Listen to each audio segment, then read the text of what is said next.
মাননীয় ভারপ্রাপ্ত চেয়ারম্যান জনাব তারেক রহমানের পক্ষ থেকে আমি এখানে এসেছি। আমি বাংলাদেশ ফুটবল টিমে দীর্ঘ 17 বছর খেলেছি, বাংলাদেশ ফুটবল টিমের ক্যাপ্টেন ছিলাম, ওর মতো ছোটবেলা থেকে ফুটবল খেলেছি। এখন আমি বিএনপির স্পোর্টস সেক্রেটারি, ঢাকা মহানগর উত্তর বিএনপির আহ্বায়কের দায়িত্ব পালন করছি। আমাদের মাননীয় ভারপ্রাপ্ত চেয়ারম্যান ওর যে সামাজিক যোগাযোগ মাধ্যমে যে খেলা প্রচার হয়েছে সেটা দেখে তিনি আমাকে দায়িত্ব নিয়ে এখানে পাঠিয়েছেন।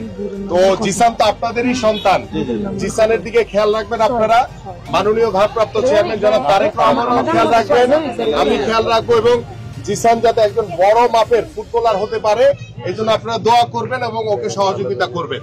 ঠিক আছে, সবাই ভালো থাকবেন আপনারা। জি, আসসালামু আলাইকুম।